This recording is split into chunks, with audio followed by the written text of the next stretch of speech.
Hey guys, today we have something just a little bit older. This is the Golf 7 GTI, and in my opinion this is the one you should actually buy.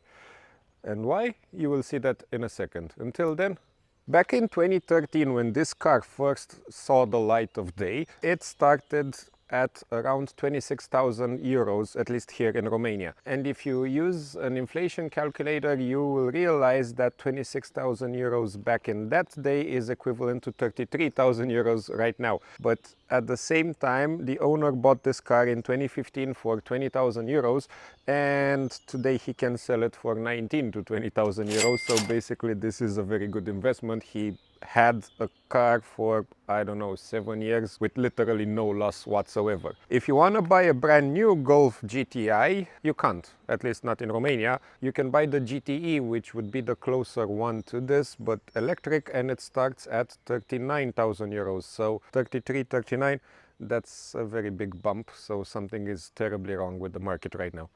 Talking about the design, you can see that you have this red line that passes even through the headlights. So this basically unites the car and makes it stand up even more, so you know you have a GTI model. We can also see a tiny grille that's shaped like a beehive up here and also down below. And you have some fake vents with some massive stripes to make it look a little bit more aggressive. If we come to the side, we can see that we have 17-inch wheels. These wheels are the size that come as brand new, so the owner did not change them.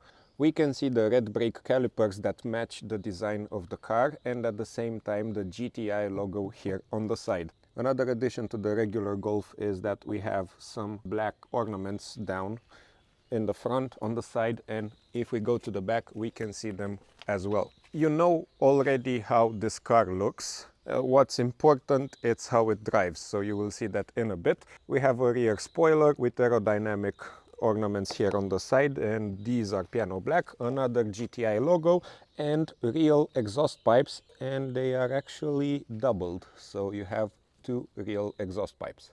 If we open up the trunk, we can see that this is a 370-liter-ish trunk, so more than enough space for anything you need, especially for your Spider-Man swords or your Star Wars sword, depending on your taste. A 12-volt socket, two hooks for your bags, and a 12-volt socket, and you have here your spare wheel, but I'm not gonna just clean up just so I can show you the spare wheel. And up here you can see that you have a Volkswagen Audi triangle in case your Golf breaks down.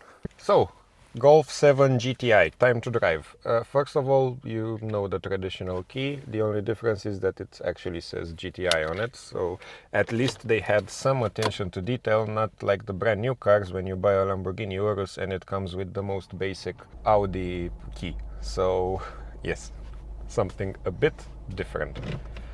Unfortunately, it's not a manual. I would have enjoyed having a manual on this car, but it is what it is. And another sad thing is that we have winter tires, it's warm outside, and at the same time it just rained the whole day, so I cannot tell you everything about it dynamic wise. I can just approximate the limits of the car. The first thing you notice is that unlike the regular Golf 7, it's way more rigid and it likes to spin its tires a lot. So that's that. Yes, it is more rigid, but it's not annoying rigid. It's actually still very pleasant. Okay, let's take a look at something. I told you that whenever the car is in drive, so now it's in drive, not in sports, it changes gears extremely smoothly. But at the same time, it changes gears at 1700 RPM. So that's very, very low. But you have no idea when the gear changes happen. So that is a very, very nice touch. Probably the DSG 6-speed is better than the 7-speed refinement wise, I have to rethink my English for a little bit. Okay, now I put it in sports and in manual. Yes, of course, understeer.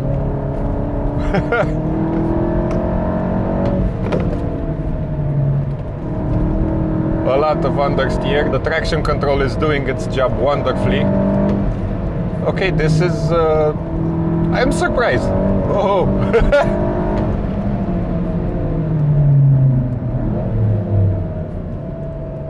I think we need to warm up the calipers a little bit. I'm completely surprised, I swear to God. I did not expect it to be this brutal.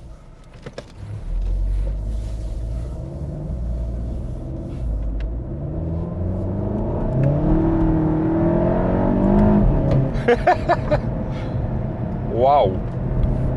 I swear to God, I did not expect this. So, okay, it's a little bit damp, but I am in third gear, 90, and if I floor it,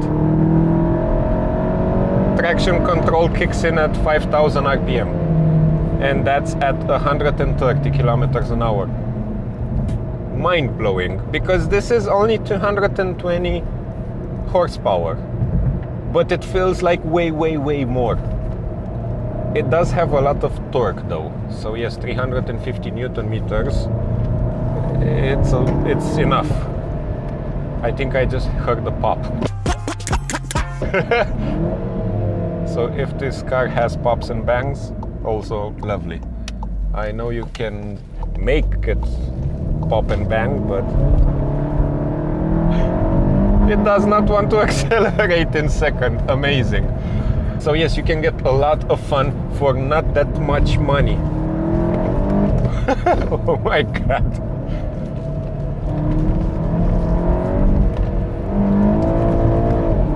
And no, I am not exaggerating right now with my emotions, let's say that.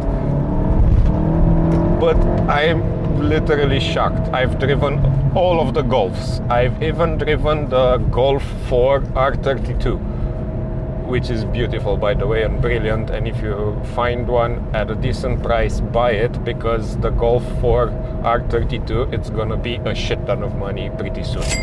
I've even driven the Golf 8R, but I haven't driven the 7 GTI, and I swear to God, this is all you would ever need. You just have to get used to the understeer and learn how to drive front-wheel drive. And because I had two cars with front-wheel drive for about 8 years, I'm pretty used to this. And as an example, I gave a BMW driver the Honda Civic Type R on the track. He had no clue what to do with it, just because he's never driven front-wheel drive before. Wow. But if you buy the Golf 7 GTI, you have to be careful of something. First of all, always buy good tires.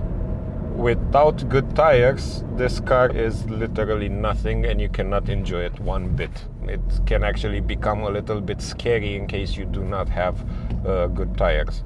Even though we have winter tires, those are pretty decent ones. I think they're Conti Winter Sport, but just buy a set of Michelins and that's it, then you will have no worries whatsoever. The seats are extremely good. They hold you, they have a lot of lateral support, all of the lateral support you might ever need, so that's a very, very good thing.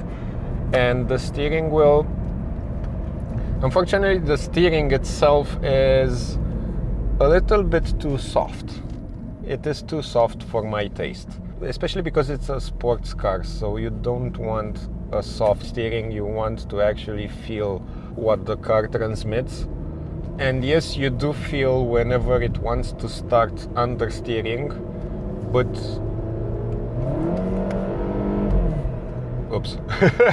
But you don't have the feeling that you wish for. I mean, it is precise, it is very precise, but you realize instantly that this is an electronic steering column and not a hydraulic one or an electro-hydraulic one, which are probably the best ones in my opinion.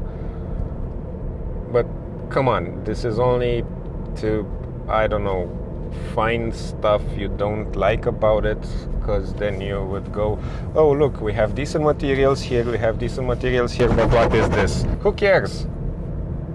It's a 10-year-old car. 10? Yeah, it's a 10-year-old car with 60,000 kilometers on the clock. So basically a brand new old car, almost brand new. And that is so much goddamn fun to drive, and at the same time it's also safe, because in 2013 this got 5 stars at the Euro NCAP safety ratings, and in 2019 it has been retested on the GTI model, if I'm not mistaken, and it still got 5 stars, but they added some safety features. This one does not have a lot of safety features on it, so it's basically just you and the steering wheel, it's you and yourself. Yeah, definitely buy one.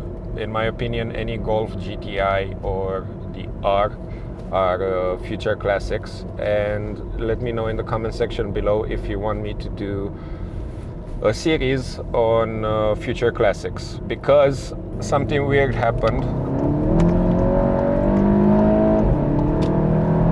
When I bought the Land Rover, I had a thing. I did not know if I should buy something that I need and something that's practical and will do whatever I want it to do, or should I just buy something for my soul. And I did the right, I'm not sure if I did the right thing or not, but I bought the Land Rover because it did whatever I needed the car to do. My other option was the first generation Audi RS6. Last year when I wanted to make the purchase, it was about 13 to 15,000 euros. And the only reason I'm sorry I did not buy it is because now it's 28 to 30,000 euros. So it basically doubled its price in the past year. And that's it. So yeah, buy a Golf GTI, whatever generation you want.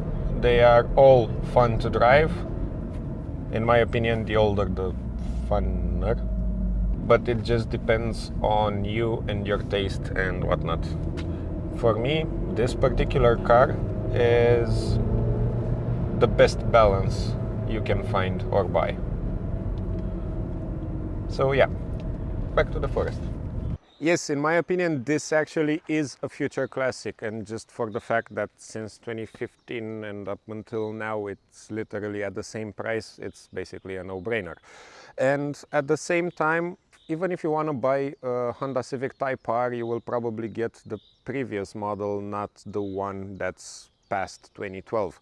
So yes, the Golf GTI is an amazing option, and it's a car to buy and keep, or at least that's my opinion.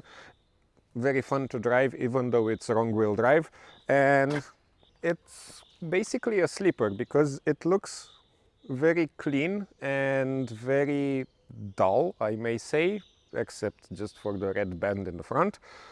But it's a car that you will not regret buying. So that's my personal and honest opinion. Don't forget to like and subscribe. And until next time, drive safe. Dan the Man, signing out.